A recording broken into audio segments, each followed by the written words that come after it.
আল্লাহর আইনকে বিশ্ব নবীর তরিকায় মানার নাম হলো দ্বীনুল ইসলাম। আল্লাহ তাবারাক ওয়া তাআলা বলেন ইন্নাদ দীনা ইনদাল্লাহিল ইসলাম। কবরে কঠিন শাস্তি দেওয়া হয় ভাইরা মায়েরা আমার। এই হাদিসগুলো শুনে যান। এবার একটা একটা করে শাস্তির কথা বলছি আপনাদেরকে।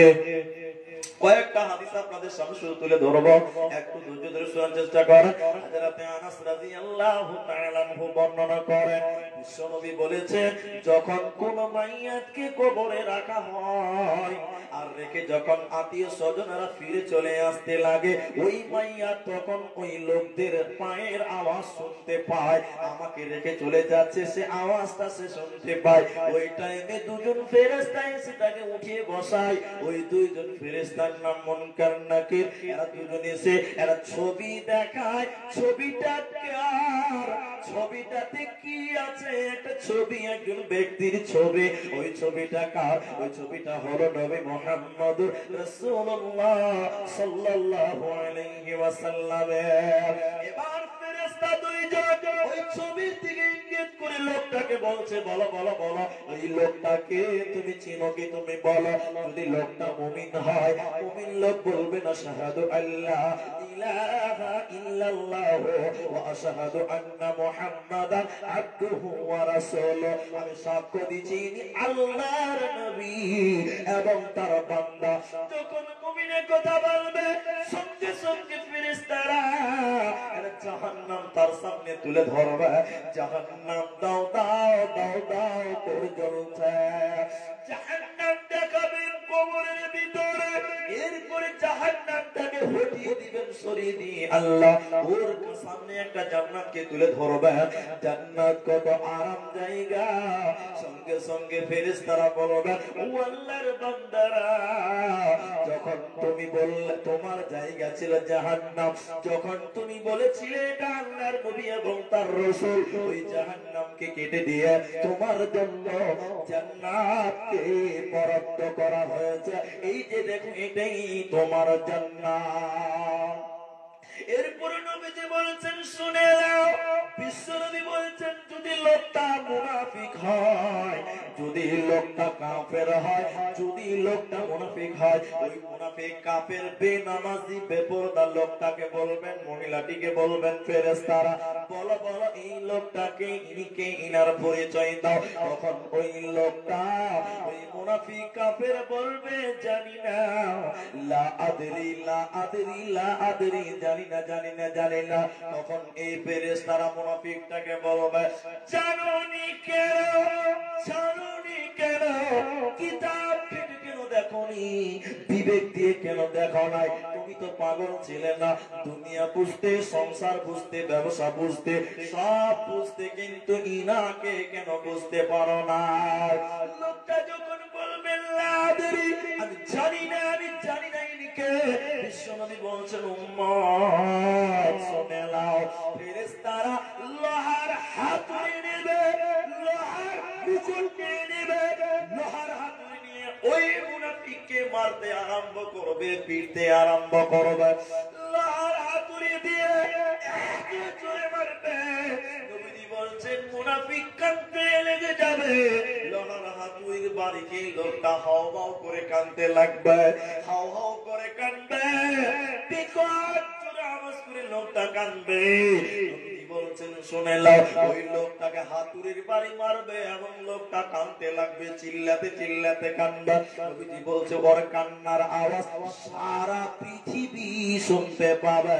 শুনতে পাবে নাকি? মানুষ এবং জিন, মানুষ এবং জিন ব্যতীত সারা পৃথিবী ওই লোকের আওয়াজ শুনতে পায়। সারা কবরে কঠিন শাস্তি দেওয়া হবে। আল্লাহর নবী বলছেন, একটা মেয়ে আম্মুজান আয়েশা রাদিয়াল্লাহু তাআলা আনহার কাছে এলো। মেয়েটা বেদুইন ইহুদিদের মেয়ে, বেদুইন মেয়ে। ওই মেয়েটা এলো, ভালো করে বুঝেন, ওই মেয়েটা এসে ইসলামের শুরুর কথাটা বলছে, বুখারীর হাদিস। তো অনেকক্ষণ কথা বলার পর মেয়েটা লাস্টে বলছেন, ইয়া আয়েশা, হে আয়েশা, আল্লাহ তোমাকে কবরের আযাব থেকে মুক্তি দেবে। তো আম্মুজান আয়েশা বলছে, আমি এর আগে কোনদিন শুনতেই পাইনি যে কবরেও শাস্তি হয়, এটা আমি জানি না।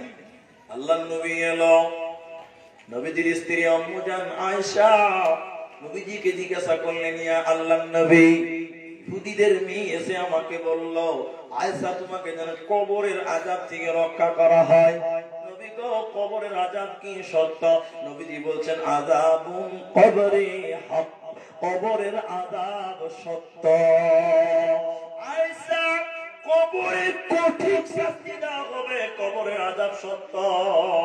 আম্মু জান আয়েশা বলছেন, এরপরে এমন কোনদিন যাই নাই নবীজি নামাজ পড়েছে কবরের আযাব থেকে মুক্তি চাই নাই, এমনটা কোনদিন হয় নাই। তার মানে নবীজি এরপরে যতদিন নামাজ পড়েছে কবরের আযাব থেকে মুক্তি চেয়েছে। নামাজে কি বলতে হবে কবরের আযাব থেকে মুক্তি পাওয়ার জন্য? একটা দোয়া আছে, আমি শেষের দিকে দোয়াটা আপনাদেরকে শিখিয়ে দিব। যার মোবাইল আছে মোবাইলে রেকর্ডিং করবে, যার খাতা কলম আছে লিখে দিবেন। নামাজে আল্লাহ নবী কবরের আযাব থেকে মুক্তি পাওয়ার জন্য একটা দোয়া বলতেন। আমি একটু ক্লাসে বলছি, কবরের আযাব হক, সত্য। কেমন সত্য? নবীজি বলছেন, শোনো, আল্লাহর নবী বলছেন, আমি একটা গোত্রের সামনে দিয়ে যাচ্ছিলাম, কোন এক গোত্রের বাগান দিয়ে যাচ্ছিলাম।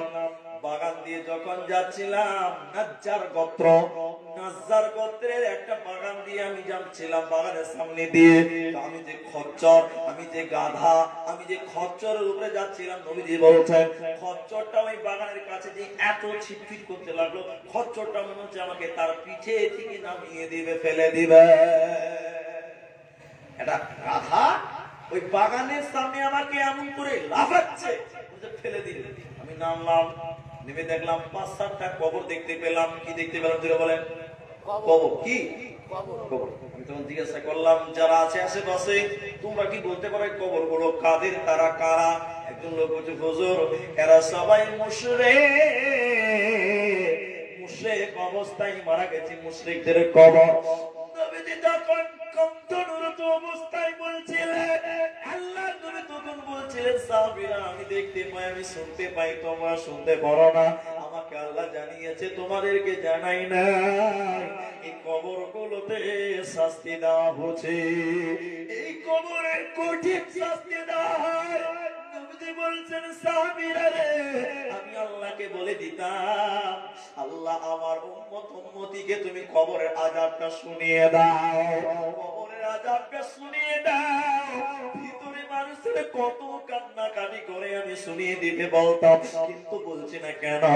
মানুষ যদি কবরের আযাব শুনতে পায়, কেউ তার নিজের বাবাকে কবরে দাফন করতে পারবে না। নবীজি বলছেন, আমি আল্লাহকে বলতাম, আল্লাহ তুমি আমার উম্মতকে কবরের আযাব দেখিয়ে দাও, শুনিয়ে দাও, কিন্তু বলছি না কেন? মানুষ যদি কবরের আযাব দেখতে শুনতে পেত, কেউ নিজের কলিজার টুকরা মাকে কবরে নামাতো না, ভয়ে তার অন্তর ফেটে যেত, কবর দিতে চাইতো না। এর জন্য আমি কবরের আযাব তোমাদের শোনাতে বলছি না। দাঁড়িয়ে দাঁড়িয়ে তারপরে বলতে লাগলেন, ও সাহাবীরা, তোমরা আল্লাহর কাছে দোয়া করো, আল্লাহ যেন তোমাদের জাহান্নামের আযাব থেকে রক্ষা করে। সাহাবীরা তখন বলতে লাগলেন, আল্লাহ তুমি আমাদের জাহান্নামের আযাব থেকে রক্ষা করো।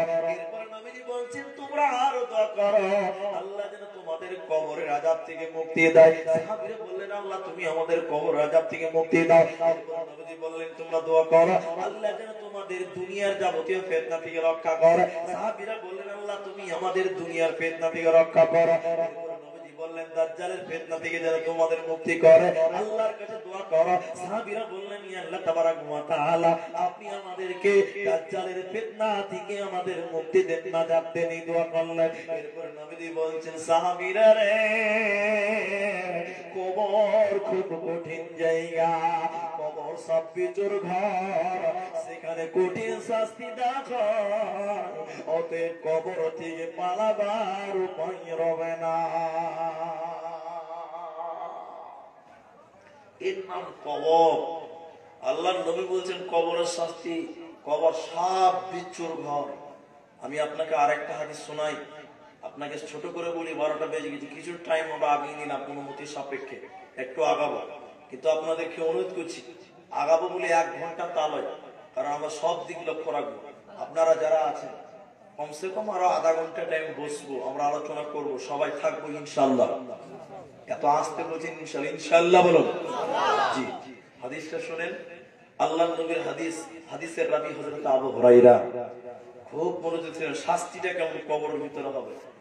একটা লোক ইমানদার লোকটাকে কবরে সওয়াল করা হবে, ফেরেশতারা বলবে, এক হাদিসটা বললাম একটু আগে, এটা একটু অন্যরকম শাস্তির কথা আছে, এটা একটু আলাদা। বলবেন এটা কে? তখন ফেরেশতারা যখন উত্তর চাইবে তখন সে বলবে এটা আল্লাহ নবী এবং তার রাসূল। তখন তাকে বলবে আমরা আশা করেছিলাম যে তুমি এরকমই কিছু বলবে, যাক আলহামদুলিল্লাহ মিলে গেল।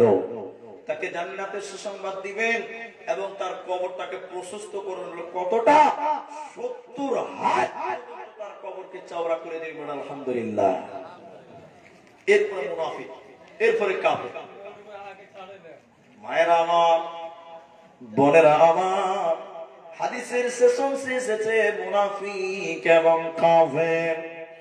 মুশরিক একটা লোক, বেঈমান কাফির একটা লোক, ওই লোকটাকে বলবেন এটা কে বলো, সেও বলবে আমি জানি না।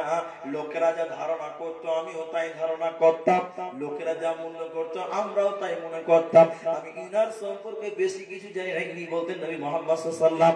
তখন সে ফেরেশতারা বলবে আমরা জানতাম তুমি এই রকম ভুলভাল উত্তর দেবে, এর চাইতে ভালো কিছু আমরা আশা করি নাই। তখন আল্লাহ তাবারাক ওয়া তাআলার ফেরেশতারা আল্লাহ কি বলে দেবেন?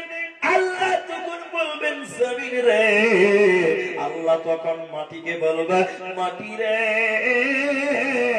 তোর জমিনে থেকে এই লোকটা কত রকম নাফরমানি করেছিল, এই মাটির উপরে কত বেঈমানি করেছিল, এই মাটির উপরে কত ক্ষমতা দেখিয়েছিল, কত মাস্তানি করেছিল, মাটি তোর উপরে থেকে এত ক্ষমতা দেখিয়েছিল, আমি আল্লাহকে সে মানে নাই। মাটির তুমি বদলা নিয়ে নাও, তুমি প্রতিশোধ নিয়ে নাও, তুমি বদলা নিয়ে নাও। মায়েরা বোনেরা আমার, কবর বদলা নিবে, মাটি তখন প্রতিশোধ নিবে। এই বেঈমান বদমাশ মুনাফিক কাফের লোকটাকে কবরের ডান দিকেও মাটি, কবরের বাঁ দিকেও মাটি, উপরেও মাটি রয়েছে। এবার দুই দিকের মাটি দুই দিক থেকে চেপে দিবে, কবর দুই দিক থেকে চাপতে চাপতে চাপতে চাপতে বিশ্বনবী বলছেন লোকটাকে পিষে দিবে। কেমন পিষবে? ডান দিকের হাড্ডিগুলো বাঁ দিকে ঢুকে যাবে, বাঁ দিকের হাড্ডিগুলো ডান দিকে ঢুকে যাবে, কবর চতুর্দিকে পিষিয়ে দিয়ে তাকে পিষিয়ে দিবে, রোলার করে দেবে। অতএব মায়েরা বোনেরা আমার, কবর কঠিন জায়গা, সেই জায়গাতে আমল রেডি করে নাও। যদি কবরে বাঁচতে চাও দুনিয়াতে সৎকর্ম করে চলো, নচেত কোনো উপায় নাই। চলো মুসাফির বদলো কটরি, তুরকা মঞ্জিল জানা হ্যায়। চলো মুসাফির বদলো कटरी दूर का मंजिल जाना है। घटमट घटमट सीटी बजा के गाड़ी चलती है। चलो मुसाफिर बदलो कटरी दूर का मंजिल जाना है। ওতে বন্ধুরা কবর যদি বাঁচতে চান দুনিয়াতে আমালের এটাজি রেডি করে নাও, নচেত কিন্তু কবরে বাঁচা যাবে না, যাবে না, যাবে না। কবর খুব ভয়ঙ্কর জায়গা, সেখানে কোনো দরজা নাই। আজকে ঘর পৃথিবীতে বানিয়েছেন, ঘর থাকার ঘর, ঘরটা একটু ছোট হয়েছে, একটু ছোট। বারবার বলছেন আপনার বাবাকে, হ্যাঁ আব্বা এটা কোন মিস্ত্রি করেছি, বারবার বলছেন আব্বা একটা জানলা ছাড়েনি, একটা গ্যাস ফ্যান করার জায়গা রাখেনি, ঘরটা কত গ্যাস হতে থাকা যায় না। একটা ঘর 12 হাত, কমসে কম 14-15 হাত চওড়া হবে, লম্বা হবে। সেই ঘরে যদি গ্যাস ফ্যান না লাগায় ঘরটা গ্যাস হয় কি হয় না? কবর এমন একটি ঘর যে ঘরে কোনো গ্যাস ফ্যান লাগাবার জায়গা নাই, কোনো দরজা নাই, কোনো জায়গা নাই, তার নাম কবর। ওই জায়গাতে সবাইকে মেহমান হতে হবে। অতএব সেদিন বাঁচার জন্য পৃথিবীতে তোমাকে আমল করতে হবে। থিওরি গুলো শুনেলেন, থিওরি গুলো কেমন? কবরের শাস্তি কিন্তু দেহে হবে না। এতক্ষণ যতক্ষণ শাস্তির কথা বললাম, কবরের শাস্তি দেহে হয় না, কবরের শাস্তি হবে আত্মাতে। কোথায় হবে? আত্মাতে। যদি বলেন দেহে হবে, তাহলে আমি আপনাকে প্রশ্ন করছি, আপনার বাপ মরে গেছে, অনেক সময় লাশ মরে যাওয়ার পর কোনো গন্ডগোল ছিল, 2 মাস পরে ময়না তদন্ত হয়, হয় না গো? হয় না? আপনার বাপ মরে গেছে, 7 দিন পর কোনো কেলেঙ্কারিতে আবার ময়না তদন্ত করবে, কবর খুঁড়ে বের করে নিচ্ছে লাশ, বের করছে না গো? করছে। 7 দিন পর কবর খুঁড়ছে, ওই সুন্দর করে প্যাকিং করায় আছে, দেখতে পাচ্ছেন না? তবে যদি পিটিয়ে পিছিয়ে দেয় তো হাড় হাড়িতে খুঁজে পাওয়ার কথা লয়, নাকি বলছেন? এজন্য বলছে কবরের শাস্তি কোনোদিন দেহে নয়, বরং আত্মাতে হয়। প্রতিদিন কবরে জান্নাত জাহান্নাম আপনাকে দেখানো হবে। যে লোকটা ভালো লোক, ওকে জান্নাত দেখা হবে, আর তাকে সুসংবাদ দেওয়া হবে, এটাই তোমার জান্নাত।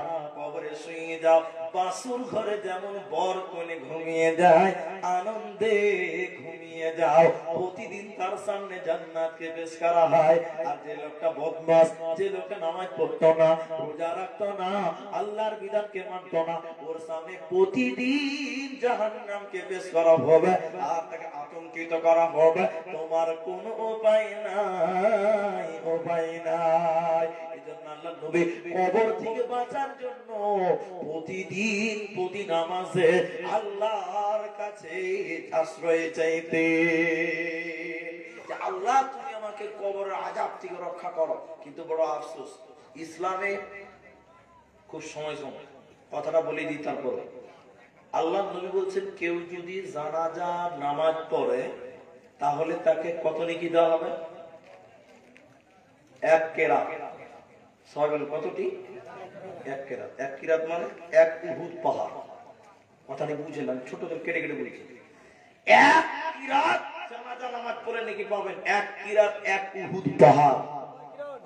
উহুদ পাহাড় জানেন? 8 কিলোমিটার লম্বা। এদিকে দেখেন, এদিকে কত কিলোমিটার বললাম? 8 কিলোমিটার লম্বা, 4 কিলোমিটার চওড়া। চওড়া কত? 4 কিলোমিটার। বলছে মাটির নিচে কত আছে এখনো বিজ্ঞানীরা দেখতে পাই। সুবহানাল্লাহ বলেন। সুবহানাল্লাহ। অত বড় বড় উহুদ পাহাড়। তা আল্লাহ নবী বলছেন কেউ যদি জানাজা পড়ে তাহলে তাকে 1 কিরাত, কেউ যদি এরপর দাফন কাফন কমপ্লিট পর্যন্ত সমাপনী পর্যন্ত থাকে তাহলে তাকে 2 কিরাত সমপরিমাণ নেকি দেওয়া হবে। কত? খালি মাটি দিলে 2 কিরাত লাগে, সমাপনী পর্যন্ত থাকতে হবে। কতক্ষণ বললাম? শেষ পর্যন্ত। কিন্তু আপনাদের লালগুলাতে আছে কিনা একটু বলবেন তো দেখি, আমাদের দিকে আসে। যেই জানাজার সালাম পুলিশে ফিরে দিছে, ওই লাইন ধরবার লিগে লাশের আগে যে লাইন দিছে, আপনার দিকে আছে? এত আসতে বলেছেন যে আবার কিছু লোক মাটি দিচ্ছে তা আবার চুরি করে আছে, এদিকে লোক আছে, আমাদের গ্রামে আছে, চুরি করে মাটি দিচ্ছে। আচ্ছা চুরি করে মাটি দিলে পাপ হবে না নাকি হবে? পাপ হবে। একটা ভালো কাজ করে যাবার নেকি গুনাহ করে চলে আসছে। আর এত তাড়াতাড়ি কিসে? আল্লাহ নবী বলছেন সমাপনী পর্যন্ত যাবে 2 কিরাত মাটি দিলে 2 কিরাত পড়বে। কোন মুসা বলেছে গো? কে বলেছে? 1 কিরাতই পাবে। আপনার যদি খুব তাড়াতাড়ি থাকে তাহলে জানাজা পরে বাড়ি চলে আসেন, কোনো গুনাহ হবে না, মাটি দিতে হবে না। কিন্তু মাটি দিলে আপনাকে শেষ পর্যন্ত থাকতে হবে। মাটি শেষ দুয়া পড়ে আপনাকে আসতে হবে। কি জামানা ছিল হে দাদু! এখনকার মাটি দেওয়া দেখে বড় আফসোস লাগে। আপনারা হ্যাঁ না বলবেন? এখনকার মাটি দেওয়া দেখে মনে হচ্ছে যে কুকুর শিয়ালকে মাটি দেওয়া হচ্ছে। কি আফসোস লাগে না? মুলবি সাহেবরা কেউ কেউ বলে দিয়েছে দোয়া নাই, আর আমরা বলেছি দোয়া নাই। পাবলিক বুঝতে ভুল করেছে, অথবা মুলবিরাই বুঝাতে ভুল করেছে। দুটার মধ্যে একটা তো হবে নাকি? দোয়া আছে কিন্তু পদ্ধতিটা ভুল। কি বললাম? পদ্ধতি ভুল। আপনি দোয়া করে আল্লাহ নবী বলছেন ইস্তাগফিরলি আখিকুম, তুমি তোমার ভাইয়ের জন্য ক্ষমা চাও। তো এখন নবীরা বলেছে দোয়া নাই, এমন পালান পালাইছে খাটলা আনার লোক থাকে না, কি হ্যাঁ না বলেন না গো? আপনাকে মাটি দিয়ে শেষ পর্যন্ত করে তার জন্য ক্ষমা চাইতে হবে। কি বলে ক্ষমা চাইবেন? আল্লাহুম্মা গফির লাহু, আল্লাহ তুমি তাকে ক্ষমা করো। ওয়াসাব্বিতহু, এখন তাকে কবরে প্রশ্ন করা হবে, আল্লাহ তুমি উত্তর দেওয়ার জন্য তাকে প্রস্তুতি রাখো। শব্দ কয়টা?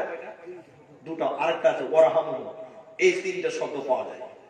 তো ওখানে 1 ঘন্টা ধরে রব্বানা যালামনা আনফুসানা এগুলো কিছু নাই।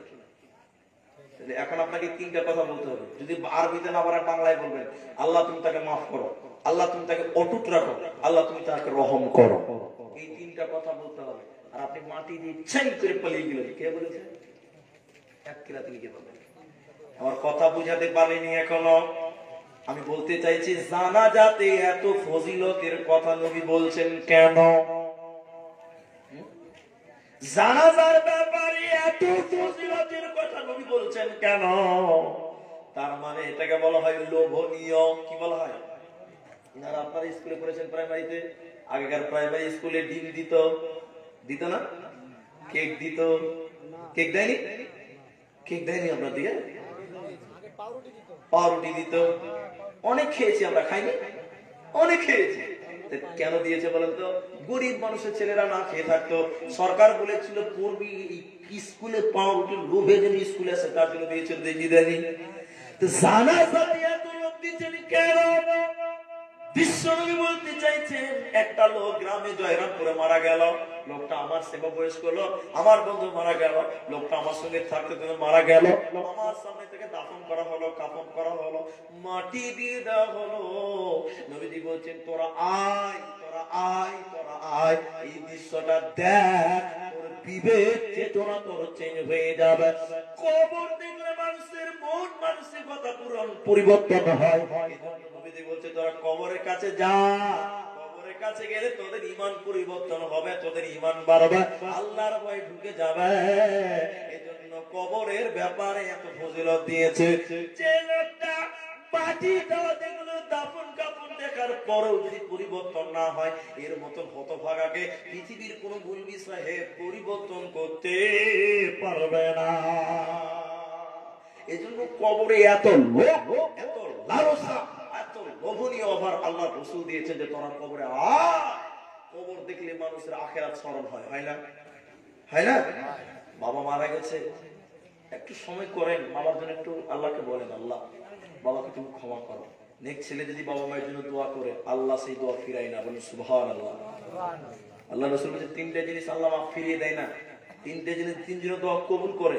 তার একজন হলো নেক্সট সন্তান, বাবা মায়ের জন্য যে দোয়া করে, বাবা মরে গেছে, এই কিচ্ছু করে দেয়নি, জন্ম দিয়েছে তাই বাপ, সেই বাপকে ভুলে গেছে, একটু বাবার জন্য দোয়া করো, আল্লাহ তুমি আমার বাবাকে ক্ষমা করিও, আল্লাহ তুমি আমার বাবাকে জান্নাতবাসী করিও। বাবার জন্য কিছু করেন। আল্লাহ নবী বলছে বাবার জন্য দোয়া করো, ক্ষমা চাও। অতএব আমরা কেমন মানুষ, সেই বাপকে ভুলে গেলাম। আজকের বৈঠকে আমি যে একটা দোয়া বলবো আপনাকে বলেছি, দোয়াটা শোনায় আপনাকে। আল্লাহ নবী বলছেন, আল্লাহ নবী আলমাদ আয়েশা বলছেন, আল্লাহ রাসূল নামাজ পড়েছেন আর দোয়া করেনি, কবর থেকে মুক্তি চাইনি, এমন হয়নি। তবে আল্লাহ নবী কি বলতেন? কথা বলেন না। আল্লাহ নবী কি বলতেন? নামাজে দোয়াটা শুনেলেন আল্লাহ রাসূল। আমরা দুআয়ে মাসুরা, দোয়া মাসুরা দ্বিতীয় নম্বরটা জানেন? দ্বিতীয়টা প্রথম আল্লাহুম্মা ইন্নী আউযু বিকা মিন আযাবি জাহান্নাম, জানেন না? এই দোয়া পড়বে। এতে কি আছে? আল্লাহুম্মা ইন্নী আউযু বিকা মিন আযাবি জাহান্নাম ওয়া আউযু বিকা মিন আযাবিল কবর ওয়া আউযু বিকা মিন ফিতনাতিল মাসিহিদ দাজ্জাল ওয়া আউযু বিকা মিন ফিতনাতিল মাহিয়া ওয়া ফিতনাতিল মামাত। আল্লাহুম্মা ইন্নী আউযু বিকা মিনাল মাসামি ওয়া মিনাল মাগরাম। দোয়াটার তরজমা আমি প্রথম দু লাইন বলে দিচ্ছি। আল্লাহুম্মা ইন্নী আউযু বিকা মিন আযাবি জাহান্নাম, আল্লাহ গো তুমি আমাকে জাহান্নামের আযাব থেকে রক্ষা করিও।